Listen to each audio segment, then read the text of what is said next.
So what do? We basically provide load testing, web load testing as an online service. And before I get into the presentation and bore you to death, I thought I'd tell you about attraction, because that's the only thing you'll remember if I screw things up from here. So we have 75,000 users using our service. We are set to generate $1.3 million in revenue this year, growing 150-200% per year. And we have executed almost 1 million load tests with our service. So we've done something right, or we've been very lucky, which also is a good thing, of course. We have both large and small companies using our service. These are some of the larger and more well-known ones, possibly. The problem with load testing traditionally has been that it's always been complicated and expensive. You had to have specialized software and hardware for load testing that you had to buy, install, set up and maintain. And that made a huge barrier of entry for many organizations, so they simply didn't do any load testing at all. There are some incumbents that, like HP and IBM, that have software load testing tools that they sell, but these players have not been able to solve these issues of load testing being complex and expensive. So we like to think of them as being on the wrong side of history, because they deliver load testing in the old way. We think people want to buy load testing as a service today, like many other things. So we sell load testing as a service. It's instant, on-demand, pay-as-you-go. And we think that is the future. So what we want to do is allow all online businesses to be able to load test and know how much infrastructure capacity they have. And to do this, we can't just have one single tool, because that doesn't fit everyone, it doesn't fill everyone's needs. So we have multiple products that we're developing. We have our existing on-demand load testing tool that's currently live and driving all our revenue today. And we have an API-based continuous delivery load testing product coming out in about a month, aiming for automated load testing with continuous delivery, continuous integration companies. And these, of course, have a very frequent need for load testing, or for testing in general. And we think that the market is growing very fast in this area of continuous delivery and continuous integration. And I think this is a big growth opportunity for us in the next couple of years. We're also developing other products. We have other products in the pipeline, and we're going to branch out into performance test and measurement in more generic tools, cloud-based tools later on. If we look at the load testing market today, it's worth about $1 billion in the US. The software as a service part of that market is very, very small still, about $10 million maybe, but it's growing much faster than the overall market. And in a few years, we think that will be a much bigger slice of the overall market and worth several $100 million. And we aim to capture a third of that market as being the leader in this segment. We have a team that has been doing startups before, so this is not our first companies that we founded and operate, run. And we have a very competent advisory board, we think. We are looking for $3 million in investment, and we want to use that money to increase our sales and marketing and development teams, and to actually capture this third of the load testing market, the software as a service load testing market, up until 2016. So that's about it. Right on time. Thank you.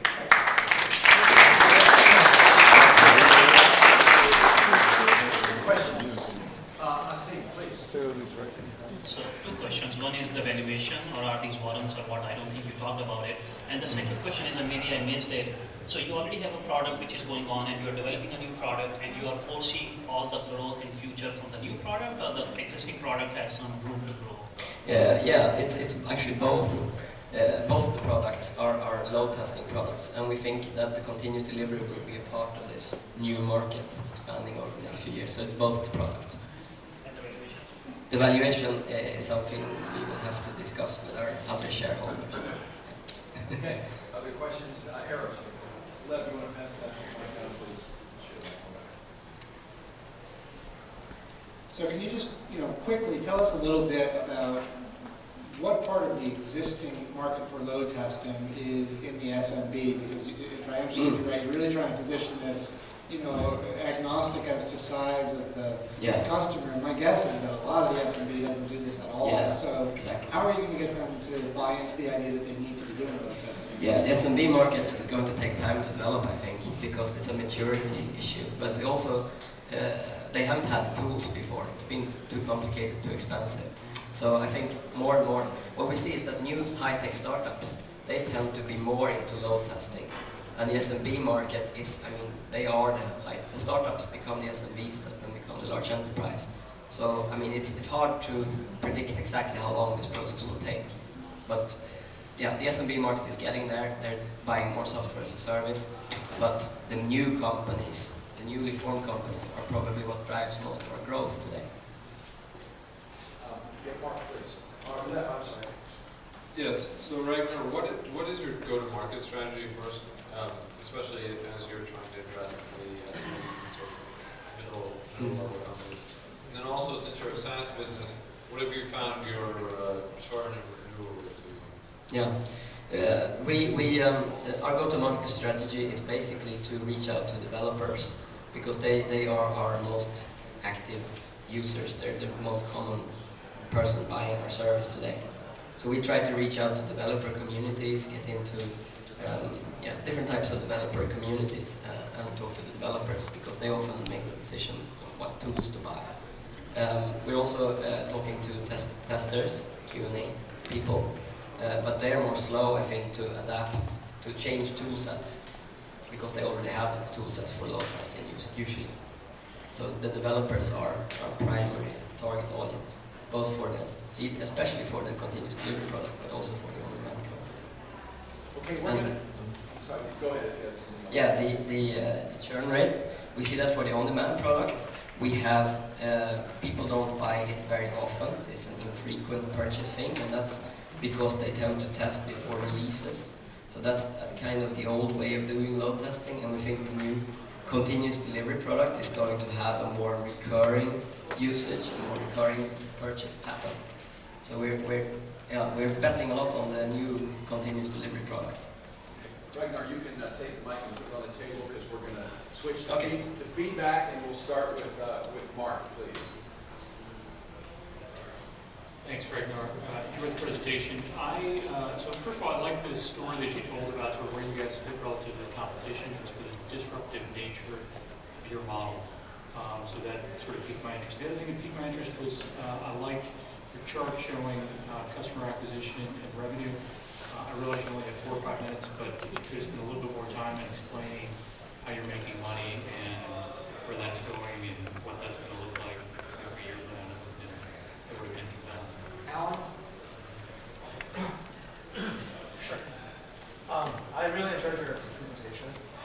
What I found most helpful was that you told a story about the movement from the old way of doing load testing to this new way of doing load testing. We've seen two of our 4 exits were developer tools, and they were actually acquired by Rackspace. And you just see, and it's interesting that you picked a niche that very few people are focused on, even though it's not like the most giant market in cloud infrastructure. If you're the ones that were exiting out of Runway competed against the Amazon Web Services of the world, but this is very interesting because there's kind of a margin for error. In essence, even if you don't hit your biggest goals, it's still a niche that's a good feature set in someone else's bigger portfolio. I'll see you. So yes, I agree with both the people, Mark and Alan. So far, you did a great job presenting. It seems almost as if there are no holes. But one thing in my mind is you made that competition chart. I'm not convinced that you are so far apart from the competition. But again, I mean, this is not a reflection on you because you only got 5 minutes here, right? But maybe later on, I would like to understand why do you think you are so different. And the second thing is, presumably you are already making some revenue and all that stuff, right? So how far can you bootstrap it further? Do you really need that much money? Is it only for growth? That was kind of not clear to me. but again, it's only 5 minutes. So good job overall, I think. Eric, please, and leverage. Yeah, I also enjoyed the presentation. I think maybe the sore throat worked for you because it takes the pressure off, like the perfect tone, and sometimes that's an issue. I would have liked, I think like everybody, just a deeper dive on the competition slide. Agree with us, I'm not exactly sure where you fit. I would have wanted to talk about the way you plotted in the 4-quadrant map there and just how you differentiate. And not only how you differentiate, but how your customer acquisition strategy is going to be differentiated because, on one hand, you're not an entrenched provider that has the industry contacts with the Fortune 500, and as we've talked about, the SMB market is going to be a slow, sort of organic market to penetrate. So some questions about how do you really get the revenue to scale to capture a third of what was a $1.7 billion market. But I think you did a great job. Can I say something?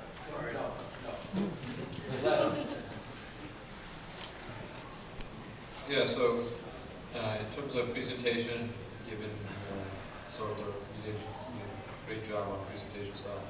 I think as responding to the go-to-market, I think developers is such a